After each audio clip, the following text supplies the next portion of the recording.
네, 오늘 본문 말씀이 좀 깁니다. 말씀을 먼저 읽겠는데요. 우리 함다혜 목사님께서 말씀 봉독을 좀 해주시겠습니다.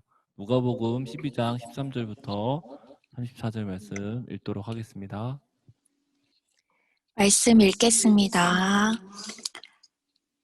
무리 중에 한 사람이 이르되 선생님 내 형을 명하여 유산을 나와 나누게 하소서 하니 이르시되 이 사람아 누가 나를 너희의 재판장이나 물건 나누는 자로 세웠느냐 하시고 그들에게 이르시되 삼가 모든 탐심을 물리치라 사람의 생명이 그 소유에 넉넉한데 있지 아니하니라 하시고 또 비유로 그들에게 말하여 이르시되 한 부자가 그 밭에 소출이 풍성하매 심중에 생각하여 이르되 내가 곡식 쌓아둘 곳이 없으니 어찌할까 하고 또 이르되 내가 이렇게 하리라 내 곡간을 헐고 더 크게 짓고 내 모든 곡식과 물건을 거기 쌓아두리라 또 내가 내 영혼에게 이르되 영혼아 여러 해 쓸 물건을 많이 쌓아두었으니 평안히 쉬고 먹고 마시고 즐거워하자 하리라 하되 하나님은 이르시되 어리석은 자여 오늘 밤에 내 영혼을 도로 찾으리니 그러면 내 준비한 것이 누구의 것이 되겠느냐 하셨으니 자기를 위하여 재물을 쌓아두고 하나님께 대하여 부여하지 못한 자가 이와 같으니라. 또 제자들에게 이르시되 그러므로 내가 너희에게 이르노니 너희 목숨을 위하여 무엇을 먹을까 몸을 위하여 무엇을 입을까 염려하지 말라. 목숨이 음식보다 중하고 몸이 의복보다 중하니라. 까마귀를 생각하라. 심지도 아니하고 거두지도 아니하며 골방도 없고 창고도 없으되 하나님이 기르시나니 너희는 새보다 얼마나 더 귀하냐. 또 너희 중에 누가 염려함으로 그 키를 한 자라도 더할 수 있느냐. 그런즉 가장 작은 일도 하지 못하면서 어찌 다른 일들을 염려하느냐. 백합화를 생각하여 보라. 실도 만들지 않고 짜지도 아니하느니라. 그러나 내가 너희에게 말하노니 솔로몬의 모든 영광으로도 입은 것이 이 꽃 하나만큼 훌륭하지 못하였느니라. 오늘 있다가 내일 아궁이에 던져지는 들풀도 하나님이 이렇게 입히시거든 하물며 너희일까 보냐 믿음이 작은 자들아. 너희는 무엇을 먹을까 무엇을 마실까 하여 구하지 말며 근심하지도 말라. 이 모든 것은 세상 백성들이 구하는 것이라. 너희 아버지께서는 이런 것이 너희에게 있어야 할 것을 아시느니라. 다만 너희는 그의 나라를 구하라. 그리하면 이런 것들을 너희에게 더하시리라. 적은 무리여 무서워 말라. 너희 아버지께서 그 나라를 너희에게 주시기를 기뻐하시느니라. 너희 소유를 팔아 구제하여 낡아지지 아니하는 배낭을 만들라. 곧 하늘에 둔 바 다함이 없는 보물이니 거기는 도둑도 가까이 하는 일이 없고 좀도 먹는 일이 없느니라. 너희 보물 있는 곳에는 너희 마음도 있으리라. 아멘. 네, 그럼 오늘 말씀 시작하겠습니다.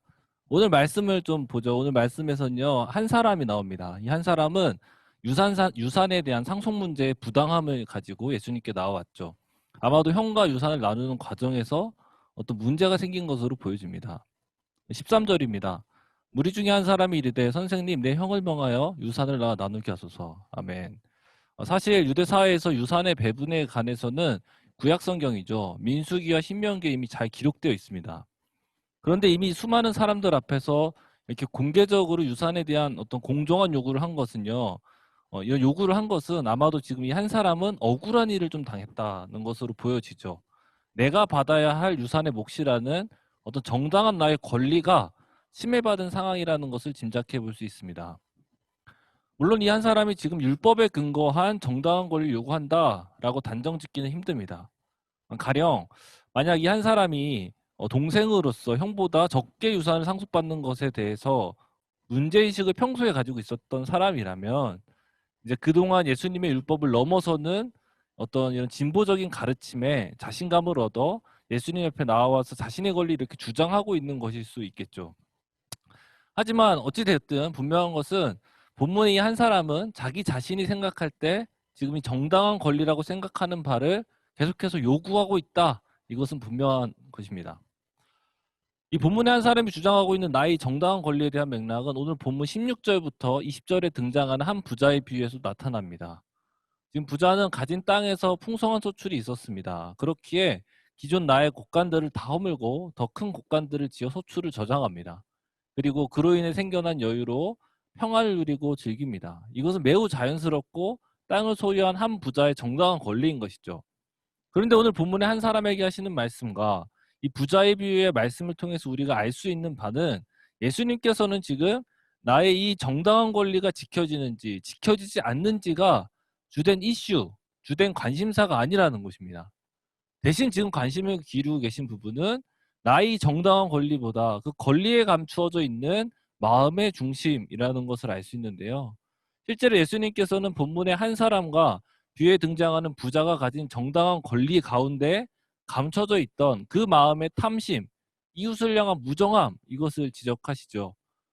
성경은 분명 개인의 권리에 대해서 인정하고 또 보장을 합니다. 이를 잘 보여주는 게 율법이죠. 율법을 통해 개인이 공동체 안에서 불이익을 당하지 않도록 권리가 보장되었다는 것입니다. 즉 개인이 가지는 권리를 하나님은 중요하게 여기지 않는 것이 아니라는 것이죠. 하지만 오늘 본문의 가르침은 무엇이냐면 이 권리보다 더 중요한 것이 있다. 이것을 가르치고 있는 것이죠. 회관에 주차를 해보신 학사님들은 아시겠지만 회관에는 생각보다 주차 자리가 생각보다 많이 있습니다. 물론 학사 모임이 이룰 때면 항상 부족하긴 하지만 이 모임이 없는 평소 회관의 주차장은 대부분 시간 많이 비어 있습니다. 회관 주변에 주차를 할 수 있는 곳이 마땅치 않다 보니까 간혹 주변에 사시는 이웃분들께서 회관 주차장에 이렇게 주차를 할 때가 있으십니다. 이제 아침에 제가 출근을 합니다. 스타렉스 차가 되게 크잖아요. 이거 저희 차는 아닙니다.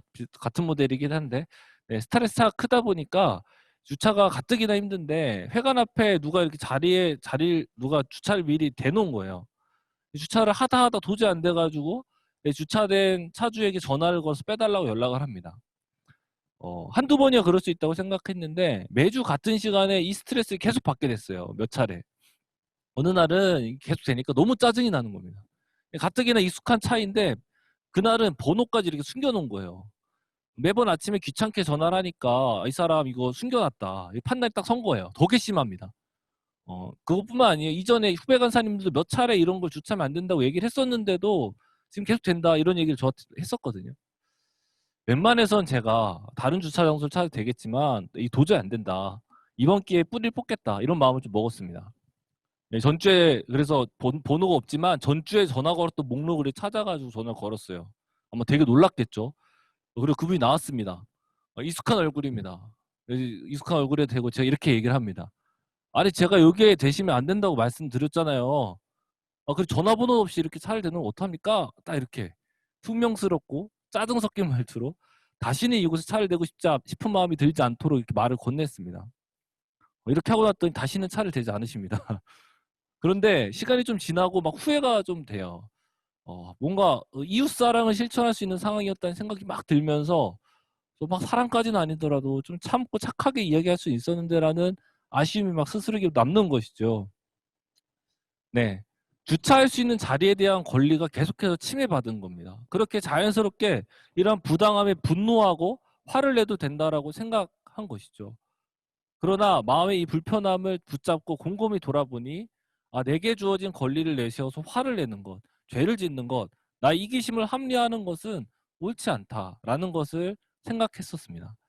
오늘 본문의 가르침과 맥을 같이 하는 것 같습니다. 네. 나눈 질문 띄워주시고요. 개인의 권리가 중요하지 않다는 것이 아닙니다. 사회적으로 소외되고 도움이 필요한 자들을 보호하고 돌보는 것은 우리 그리스도인들의 사명이죠. 제가 지금 강조하는 것은 우리가 가진 권리라는 이름 아래서 나의 탐심과 자존심, 나의 무정함과 이기적인 마음들, 이것들이 너무나 합리화되기 쉽다는 것이며 우리는 이것을 경계할 수 있는 어떤 깊이 있고 민감한 영성을 가져야 한다라는 것입니다. 우리에게는 직장에서, 가정에서 어떤 무거운 책임과 함께 주어지는 권리들이 분명히 있습니다. 나에게 맡겨진 물질, 부여된 어떤 나만의 시간, 이런 것들의 권리가 분명히 있죠. 그런데 내게 주어진 권리가 함께 일하는 동료들에게, 배우자에게, 자녀에게 상처가 되는 언행을 해도 된다는 전제가 될 수 없는 것이고, 나와 다른 사람을 무시하고 정죄해도 된다는 논리를 뒷받침할 수 없다는 것이며, 도움이 필요한 이웃을 향해 냉소적이고 무정한 자기중심적 삶을 합리화할 수 없다라는 것이죠. 사무엘하 16장 사무엘상 16장 7절 하반절 말씀 내가 보는 것은 사람과 같지 아니하니 사람은 외모를 보거니와 나 여호와는 중심을 보느니라 하시더라. 그렇습니다. 사람들이 신경을 쓰고 또 관심을 갖는 것은 외모입니다. 표면적인 것입니다. 얼마나 큰 영향력과 권리를 가지는가가 중요해지죠. 중요합니다. 하지만 하나님은 이와 같이 사람의 표면적인 모습이 아닌 그 마음의 중심이 어떠한가를 살핀다라고 우리에게 말씀해 주십니다. 그렇게 우리가 집중하며 바라봐야 되는 것은 나의 권리, 이것이 아니라 나의 중심이 어떠한가, 이것을 먼저 살펴야 되는 것이죠. 여기서 다시 소모임으로 나누어져서 나눔을 갖고자 하는데요. 모임 시 주의해야 될 부분을 한 가지 좀 말씀드리고자 합니다. 드린 질문에 대해서 이렇게 나눠주시면 좀 감사하겠고요. 예배가 마치고 소모임별로 예배 전체에 대한 소감도 나눌 예정이니까 질문과 좀 벗어난 나눔들은 예배 후에 소감 나누는 시간 해주시면 감사하겠습니다. 그리고 한 가지 부탁을 더 드리고 싶은데요. 이 소모임을 마치잖아요. 마치고 전체 방에 딱 돌아오게 되었을 때 이 나누셨던 각자의 나눔들이 있을 것 같은데 그것을 짧게 정리해서 이렇게 올려주시면 좋을 것 같습니다. 뭐 예를 들면 이런 거겠죠. 회관 주차장에 대한 권리를 내세워 이웃을 사랑하지 못하였네요. 이런 식으로. 혹은 부모의 권리를 내세워 예나와 예언에게 불필요한 화를 내었네요. 뭐 이런 식으로 짧게 이런 나눔들을 해주시면 좋을 것 같아요. 의무는 아니고요. 마음 가시는 분들이 먼저 나눠주시면 풍성한 나눔이 될 것 같습니다. 네. 그러면은 두 번째 나눔 질문 드리겠습니다. 승연 목자의 주차장 사건과 같이 내가 가진 권리를 주장하는 것과 어떤 그리스도인으로서의 삶의 모습, 양심 이것이 부딪혔던 혹은 부딪히고 있는 삶의 이야기를 좀 나누어 보았으면 좋겠습니다. 네, 권리 이런 것들 얘기를 했었는데요. 오늘 말씀을 듣다 보면 한 가지 물음이 듭니다. 권리를 함부로 주장해서는 안 되고 그 권리 안에 있는 마음의 중심을 살피는 것에 대한 부담이 이렇게 주어지게 되죠. 그런데 이런 질문이 들어요. 그렇다면 그리스도인에게는 권리는 다 포기해야만 하는 것인가? 그죠?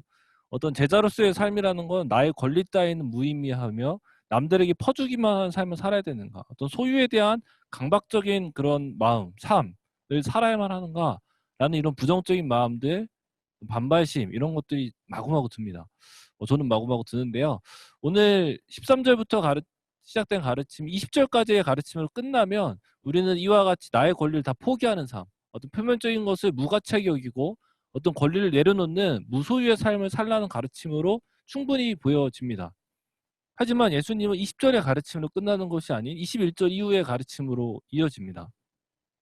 21절로 이어지는 예수님의 가르침은 모든 권리를 포기해야 된다는 강박적인 가르침이 아니라는 것을 우리는 알 수 있는데요. 또 그렇다고 어느 정도의 권리는 괜찮다라는 선을 정해주시지도 않습니다. 우리가 좀 살펴보면요. 예수님께서는 권리를 바라보는 관점에 대한 이야기를 하신다는 걸 알 수 있어요. 즉 정체성, 가치관, 세계관 이런 것과 관련된 말씀을 이어가신다는 것을 살필 수 있는데요. 그러니까 21절 이후의 말씀을 정리를 먼저 해보자면 그리스도인은 어떤 유한한 이 세상의 시스템에 갇히는 삶이 아니라 무한하고 영원한 하나님 나라의 삶을 살아가야 한다. 그 하나님 나라의 시스템 안에서의 삶을 살아야 한다라는 가르침이라는 걸 알 수 있습니다. 유한한 세상에서의 시스템은 제한적 자원을 갖죠. 그렇게 그 안에서 권리라는 것은 내가 쟁취해내야 되는 것이고 동시에 내가 주어진 권리는 지켜야만 하는 것이 됩니다. 무엇을 먹을까 무엇을 마실까를 쟁취해내야만 하기에 긴장을 늦출 수 없고 계속되는 염려와 근심으로 살아가는 것이죠. 이것을 예수님은 30절에 이런 것은 세상 백성들이 구하는 것이다 라고 말씀해 주십니다. 즉 이 세상을 의지하는 유한한 세상의 시스템 안에서 살아가는 사람들의 모습이다 라고 가르쳐 주시죠. 반면 하나님 나라의 시스템에서는 권리는 내가 쟁취하고 확장해야 하고 사수해야 되는 것이 아닙니다. 이 시스템 안에서 나에게 권리는 무한하고 영원하신 하나님으로부터 주어지는 것이 됩니다. 그렇게 권리를 갖기 위한 노력이 아니라 주어진 권리를 잘 사용하는 것들에 초점이 맞춰지는 것이죠. 이를 잘 보여주는 게 30절 하반절부터 31절 말씀인데요. 제가 읽겠습니다. 너희 아버지께서는 이런 것이 너에게 있어야 할 것을 아시느니라. 다만 너희는 그의 나라와 그의 나라를 구하라. 그리하면 이런 것들을 너에게 더하시리라. 아멘. 즉 하나님의 나라, 하나님의 통치가 이 땅에 실현되는 일에 내게 주어진 권리죠. 물질, 힘, 시간, 능력, 관계 이런 것들을 활용하고 사용하는 것에 힘을 써라 이것이죠. 그러할 때 필요한 모든 권리들은 보장될 것이다. 예수님은 우리에게 이것을 약속해 주고 계신 것입니다. 이해를 돕기 위해서 뭐 신학적으로 약간 애매한 부분이 있겠지만 어쨌든 좀 이해를 돕기 위해서 한 가지 비유를 사용하고자 하는데요. 물탱크 비유입니다. 이거 제가 그린 겁니다. 한번 보세요. 네. 아이패드로 제가 그렸어요. 쉽게 물탱크를 생각해 볼 수 있어요. 세상의 시스템에서는 제한된 자원을 가지고 있다는 거죠. 그렇게 이 물탱크에 물이 얼마나 남았는지 계속 확인해야 되고 이것을 어떻게 효율적으로 사용할지가 되게 중요해지는 문제겠죠. 그런데 반대로 이 하나님 나라의 시스템은 그냥 물탱크가 아니라는 겁니다. 이 수도가 연결되어 있는 물탱크라는 것이죠. 오늘 말씀은 이 하나님의 나라의 시스템, 즉 무한하고 영원하신 하나님과 연결되어져 있다 이것을 말씀해 주시는 겁니다. 이 약속이 있음에도 이러한 구조를 내가 가진 자임에도 계속해서 내가 가진 것을 계산한다. 어떻게 하면 내가 더 가지게 될 것인가? 이 물량이 얼마나 남았지? 이것을 걱정하고 염려하는 삶을 사는 것은 참 어리석은 것이다라는 것이죠. 즉, 이 하나님 나라의 시스템에 속해 있는 삶을 살면서 내게 주어진 물을 어디에 쏟아 부을 것인지, 그리고 어디에 그것을 활용하고 이 내게 주어진 생명을 나눌 것인지 이것이 되게 중요한 문제가 된다는 것입니다. 네, 나눈 질문 띄워주시고요. 이거 한번 생각해보죠. 생각하면서 들으시면 될 것 같아요. 자, 그러니까 정리를 해보자면 예수님께서는 오늘 21절 이후의 말씀을 통해서 제자들에게 어느 수준의 권리가 정당한 권리다. 어느 정도의 권리까지 괜찮다. 이런 차원의 가르침을 주시지 않습니다. 대신 예수님께서는 우리에게 권리에 대한 개념을 세속적인 가치관과 세계관에서가 아닌 하나님 나라의 가치관과 세계관 안에서 재정립해 주신다는 것을 우리는 배울 수 있습니다. 즉 저 같은 경우 그 주차장에서 그 자리에서 세속적 세계관 안에서는 마땅히 나의 권리를 주장하는 게 맞다는 거예요. 화를 내야 돼요. 몰아붙여야 돼요. 그게 자연스럽고 필요한 일이라고 여겨집니다. 하지만 하나님 나라의 세계관으로 이상을 마주하게 된다면 내게 주어져 있는 그 주차장에 대한 권리는 하나님의 나라를 어떻게 이루어갈까 그것에 사용되고 활용되어야 하는 도구가 되어진다는 것이죠. 아마도 그렇다면은 모임이 없는 날을 알려드리고 뭐 주차장 사용을 좀 허용한다던가 혹은 약간의 주차비를 받고 주차장의 권리를 나눠준다던가 어떤 등등 어떤 주차장의 권리를 사용하고 활용함으로 이 창천동 4단 14번지에 하나님 나라를 이루어갈 수 있는 그런 어떤 활용할 자원이 된다는 것이죠. 이와 같이 나의 것이라고 생각하는 나의 권리에 대한 개념이 바뀌어진다. 달라지게 된다. 이것을 우리는 볼 수 있습니다. 여기서 이제 세 번째 나눔 질문 마지막 질문이기도 한데요. 나눈 질문을 하고자 합니다. 나눈 질문 이것입니다. 나에게는 어떠한 권리들이 주어져 있는가를 한번 좀 생각해 봤으면 좋겠고요. 주어진 권리들이 하나님 나라를 이루는데 어떻게 활용되고 사용될 수 있는지를 한번 좀 나눠보고 생각해 보면 좋을 것 같습니다. 최대한 구체적일수록 좋을 것 같습니다. 네, 이 시간 그러면은 흩어지겠습니다. 네, 그렇습니다. 그러면은 말씀 계속 이어가겠습니다. 세상의 이 시스템 안에서는 내게 주어진 것들이죠. 내게 주 은사, 어떤 달란트는 어떤 높은 연봉, 어떤 복지의 정도, 나의 안정감을 극대화해 줄 수 있는 요소들을 확보하기 위한 것들이 됩니다. 나의 권리를 더 확보하고 더 확장하는 것이겠죠. 하지만 하나님 나라 시스템 안에서는 나의 은사와 달란트는 어떤 내게 주신 비전을 더 명확하게 해주고요. 이웃의 생명을 돌보고 살리는데 어떻게 활용되어질까가 더 중요해지게 되는 것이죠. 어떻게 이 권리를 사용할까가 중요해집니다. 이게 자칫 세상적인 시각에서는 손해보는 것처럼 보여질 수밖에 없는 것은 분명한 것 같습니다. 내게 주어진 관계 혹은 공동체 역시 마찬가지인 것 같습니다. 세상의 시스템 안에서 맺고 있는 관계는요, 나의 즐거움을 위한 것이 되죠. 그리고 이 안에서 공동체는 나의 정서적이고 영적인 공급에 필요한 것들로 여겨집니다. 하지만 하나님 나라의 시스템에서의 관계는요, 내가 아닌 상대의 행복과 평안이 중요해지고 나의 만족보다 공동체의 덕이 무엇인가가 더 중요해지죠. 그렇습니다. 세속적 세계관 안에서 나의 권리를 누리는 것이 되게 지혜로워 보이고 즐거워 보이지만 성경은 그 삶은 허무하다, 염려와 불안과 두려움이 가득하다라고 우리에게 말씀하고 있습니다. 반면 하나님 나라의 세계관, 즉 나의 권리를 하나님의 나라를 위해 사용되어지는 그런 삶은 어떤 자극적이진 않지만 평안하며 어떤 아쉬움을 채우고도 남는 참 만족이 있고 공허가 아닌 영원한 생명이 가득할 거야 라고 우리에게 약속하죠. 그렇게 우리가 힘써야 되는 건 뭐냐면 이 세상에서 어떻게 권리를 더 쟁취할까? 어떻게 내 권리를 보호할까? 그렇게 싸우는 것이 아니라는 거죠. 우리가 싸워야 하는 것은 세계관의 싸움입니다. 먼저는 이 싸움에 익숙해지는 거겠죠. 세계관의 싸움에 익숙해지는 거예요. 그리고 그 세계관 싸움에서 승리하는 것에 익숙해지는 것이 우리에게 필요한 것입니다. 이거 다른 말로 표현하자면 하나님 나라의 이 세계관, 하나님 나라의 시스템을 내 삶에 적극적으로 작동시키고 가동시키는 것이라고 표현할 수 있겠죠. 네, 28절을 보면 지금 제자들에게 이렇게 말씀하시죠. 오늘 있다가 내일 아궁이에 던져진 들풀도 하나님이 이렇게 입히시거든. 하물며 너일까 보냐 믿음이 작은 자들아. 이렇게 표현하십니다. 믿음이 작다는 건요, 믿음이 없다는 말이 아니에요. 믿음은 있지만 그것으로 부족하다라는 말씀인데요. 조직 신학에서는요, 믿음은 기독교 세계관을 담는 그릇으로 이야기를 합니다. 그러니까 위에 예시와 이어서 얘기를 해보자면, 물탱크 예시와 이어서 얘기를 해보자면, 이 하나님과 연결되며 그것을 이렇게 살아가는 이 시스템 자체를 믿음이다라고 이야기한다는 것이죠. 이 시스템이 작용하고 실현되는 것은 성령의 작용하심을 통해 이 믿음의 시스템이 작동하게 됩니다. 다시 말하면 이 가르침을 듣는 제자들에게는 이미 믿음이 주어져 있다는 거예요. 이 삶을 살아갈 수 있는 시스템, 하나님의 은혜를 받는 자녀로서의 연결됨이 이미 하나님의 주권적인 은혜로 이미 형성되어져 있다, 이것입니다. 믿음은 이미 은혜로 우리에게 주어졌다, 이것을 말하고 있는 것이죠. 그런데 여기서 이 믿음이 적은 자라는 것은 이 하나님의 세계관이 작동되어지는 빈도죠. 이 시스템이 활성화되는 빈도가 너무 간헐적이다, 이것입니다.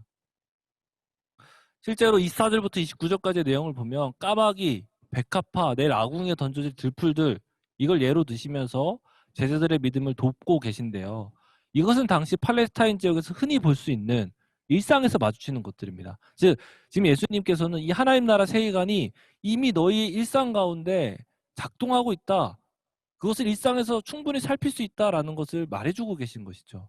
이 하나님 나라의 시스템이 작동하고 있음을, 하나님 나라의 세계관이 일상의 삶에 충분히 계시되고 있음을 봐라, 이것입니다. 즉 너희의 삶의 일상에서 그 믿음을 활성화시키고 하나님 나라의 세계관으로서의 삶을 살아나가야 된다, 이것까지 우리에게 도전하고 계신 것이죠. 이것을 구체적으로 명령하시는 말씀이 34절 말씀입니다. 바로 의지적인 순종을 가져가는 것인데요. 너희의 보물이 있는 곳에 너희 마음도 있으리라. 아멘. 여기서 이 말씀의 원어 의미를 담아서 해석을 하면 이렇게 해석이 됩니다. 돈의 사용의 자치를 따라가라. 그리하면 너희의 마음도 거기에 가 있게 될 것이다. 혹은 이것을 또 다른 말로 마음은 금전의 투자를 따라간다, 이렇게도 해석됩니다. 뭐냐면 34절의 가르침은 마음이 먼저가 아니라는 거죠. 마음은 뒤따라오는 것이고 내 의지적으로 행동한 것, 내 의지적으로 나아간 것, 이것이 먼저라는 것입니다.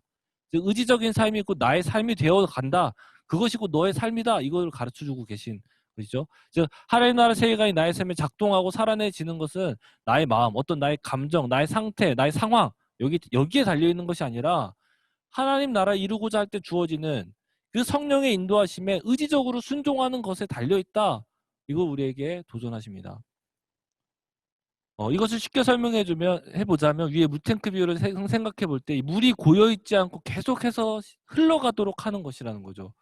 그러니까 이 시스템 자체가, 나의 삶에 주어진 것 자체가 은혜입니다.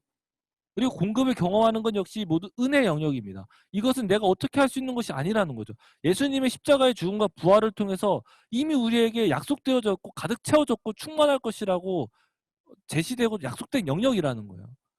그러니까 내가 감당해야 되는 건 뭐냐? 이 밑에 부분인 것이죠. 내가 흘려보내야 될 것들, 그것을 막아서지 않는 것, 내게 주어진 것들을 그 맡겨진 자리에 흘려보내 나를 비워내는 것, 그 생명을 전하는 의지적 순종, 이것이 중요하다, 이것입니다. 물이 흐르지 않고 멈춰 있으면 내 안에 물이 들어있음이 확인되지 않습니다. 느껴지지 않아요. 물이 흐를 때 물통은 내 안에 물이 있음을 인식할 수 있습니다. 우리가 신앙생활을 하며 은혜가 없고 메마른 신앙생활을 하고 있다고 느끼는 건요, 바로 여기에 있습니다. 하나님의 은혜가 없습니까? 아니죠. 하나님의 은혜는 이미 우리 시대에 가득합니다. 하나님의 말씀은 차고 넘치도록 우리에게 주어져 있고요. 마음만 먹으면, 물론 코로나 때문에 제한은 있지만 마음만 먹으면 성도의 글자가 얼마든지 가능합니다. 그럼에도 은혜가 은혜로 인식되지 못하고 형식화되고 화석화되어 가고 있다면 이것은 거의 고여 있을 확률이 큽니다. 내가 내게 주어진 은혜를 성령의 인도하심에 따라 흘려보내고 있지 않기 때문입니다. 고인물이 되고 아무리 선한 것이 내 안에 가득 채워져 있어도 결국 나의 죄성과 이기적인 자아가 그것들을 다 먹어치우고 변질시켜버리는 것이죠. 이건요, 오늘 본문에만 나타난 원리가 아닙니다. 성경에서는 정서적 차원의 동의 혹은 상황이나 상태로 인한 결정보다 이런 것들을 거스르는 의지적 차원을, 그 의지적 차원의 결정들을 믿음으로 여기고 있다. 믿음으로 여기며 초점 맞추고 있다는 것을 볼 수 있어요. 대표적인 예로 아들을 번제로 드리라는 말씀에 순종한 아브라함의 순종을 볼 수 있죠. 뿐만 아닙니다. 자기를 부인하고 십자가를 지라는 어떤 제자도 역시 감정적 충동 혹은 합리적 판단에 의한 삶이 아님은 분명해 보입니다. 물론 하나님은 우리의 상황, 나의 마음을 다 아십니다. 그래서 지쳐있거나 낙담해 있을 때, 또 너무나 억울하고 너무나 원통한 일이 있을 때 하나님은 우리를 위로하시고 힘을 주십니다. 그런데 우리가 잘 기억해야 됩니다. 그것은요, 은혜의 영역이라는 거죠. 그것은 위에서 내려오는 것입니다. 그렇기 때문에 우리가 집중하고 힘써야 되는 것은 하나님의 나라가 어떻게 이루어지는가, 이것에 대한 집요하고 끈질긴 의지적 순종이 필요로 된다는 것이죠. 하나님은 이것에 대해서 분명히 약속하십니다. 31절, 다만 너희는 그의 나라를 구하라. 그러면 이런 것들 너에게 더하시리라. 아멘. 사랑하고 존경하는 학사님들, 저는 이 하나님 나라의 시스템은요, 우리 학사님들은 학생 때부터 수도 없이 들어서 우리의 삶에, 우리의 어떤 신앙의 DNA로 이미 체화되어져 있다라고 저는 생각을 합니다. 이 흘려보냄의 신앙, 이 신앙의 비밀, 이 하나님의 은혜를 누리는 비밀을 우리는 다 알고 있고 이미 다 체화되어 있다는 거죠. 워낙에는 이것이 그냥 어떤 추억이 아닌 이 삶을 진짜 살아내는 저와 여러분이 되기를 간절한 마음으로 소망합니다. 내가 성숙하지 못해, 내가 미숙해, 그래서 이웃에게 계속해서 고통을 준다면, 배우자와 자녀에게 계속해서 상처를 주고 있다면 그것은 아무리 신앙으로 합리화하려고 해도 그것은 신앙이 아니라는 거죠. 어떻게든 이웃과 배우자, 자녀에게 상처를 주는 것을 멈추기 위해서 작은 변화라도 시도하고 결단하고 노력하는 거, 그게 신앙이라는 것이죠. 물론 선한 일을 하기 위한 타이밍을 기다리는 것, 준비되는 건 필요합니다. 하지만 내가 완벽해지기를 혹은 완벽한 상황이 갖추어져면 움직이겠다라는 것은 신앙이 아니라는 거죠. 내가 여전히 부족하고 또 상황이 여의치 않지만 하나님께서 가라고 부담을 주실 때 그것을 믿음으로 순종하는 것이 신앙입니다. 내가 오늘은 기도할 기분이 아니라고, 오늘 말씀을 읽고 싶지 않다고 결단한 어떤 그 시간들을 건너뛰는 건 신앙이 아니라는 거죠. 피곤하고 지쳐도 쉬고 싶어도 결단한 그 자리를 졸면서라도 지켜가는 것, 그게 신앙이라는 겁니다.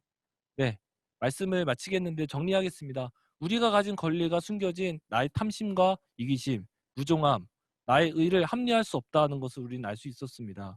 우리는 이 권리를 지키고 권리를 확장하기 위한 세속적 세계관이 아니라 우리 주어진 권리를 사용하고 활용하는, 그래서 하나님 나라를 이루어가는 하나님의 세계관에 속한 자로서의 삶을 살아가야겠습니다. 그렇게 우리는 간헐적인 그런 하나님 나라의 세계관을 살아가는 삶이 아니라 의지적 순종의 자세를 견지함으로 지속적으로 삶의 모든 영역에서 하나님 나라의 세계관을 작동시키는 삶을 살아내는 저와 학사님 되기를 축복합니다.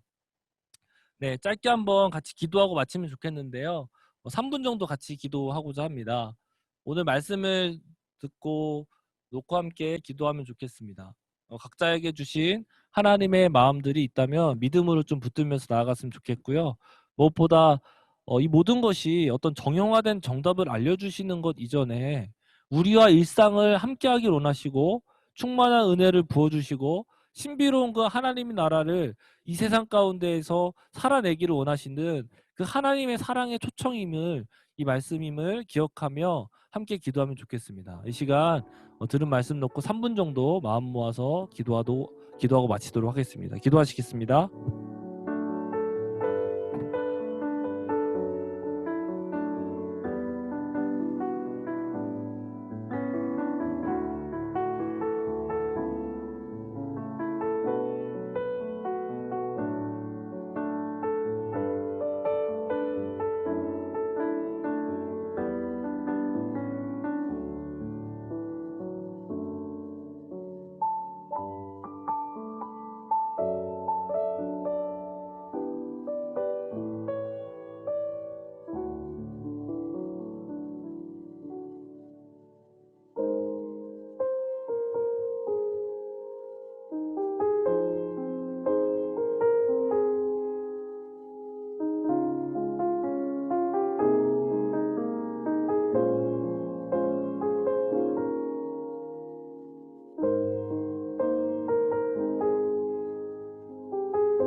네, 제가 마침 기도하겠습니다.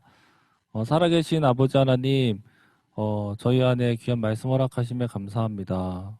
참 하나님의 나라를 온전히 살아낼 수 있도록 항상 격려하시고 힘주시는 분이 하나님이심을 믿습니다.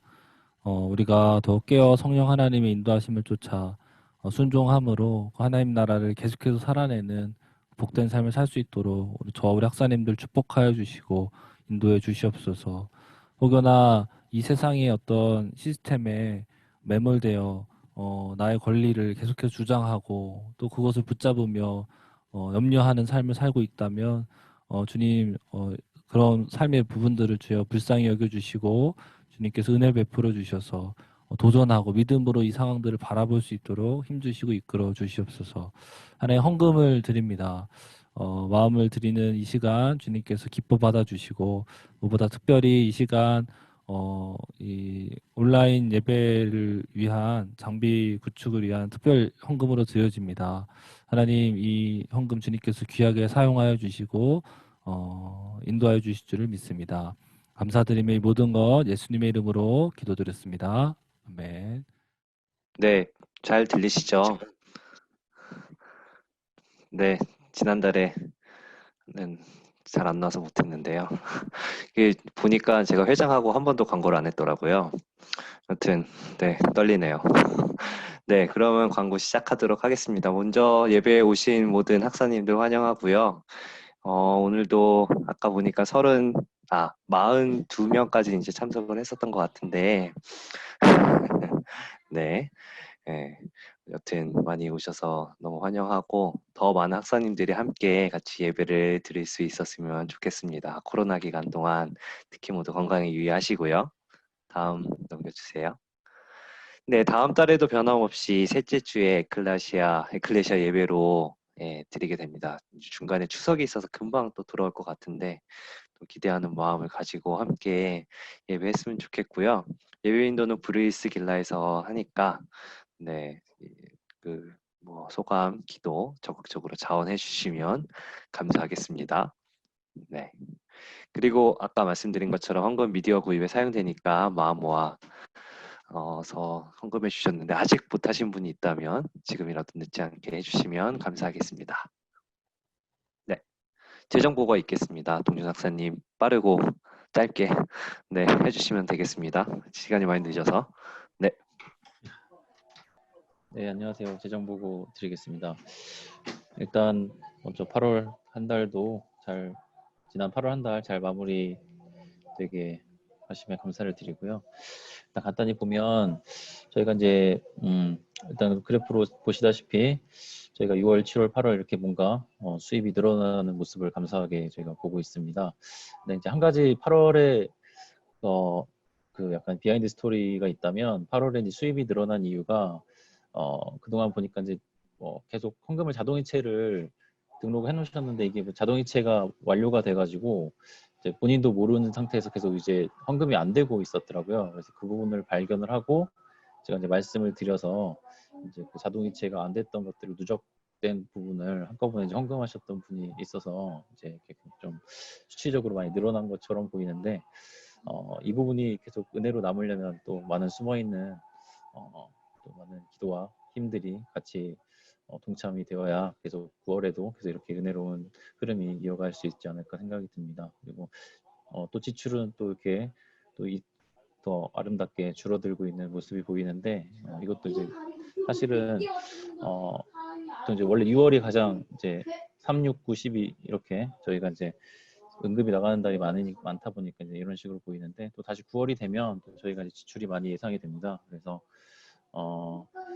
이렇게 이제 이런 부분은 참고하시고요. 그다음에 이제 아마 9월부터는 저희가 이제 간사님들의 지금까지 인턴으로 하셨던 간사님 두 분이 이제 정규 간사님으로 되시고 이제 그런 부분들이 있어서 9월부터 저희가 추가적으로 지출이 예상되는 부분이 있어서 그런 부분들을 잘 고민하셔서 기도해 주시고 준비해 주셨으면 좋겠습니다.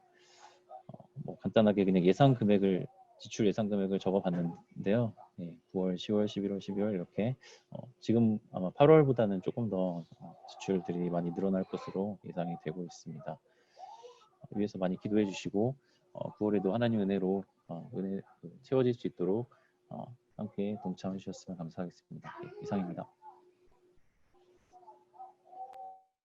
네, 감사합니다. 네, 그 본부 건축이 진행 중인데요. 10월 말 완공을 목표로 해서 한창 진행이 되고 있는 것 같습니다. 10억 예상 중에 이제 6.8억이 보였다고 하는데요. 3.2억이 지금 아직 안 보인 상태네요.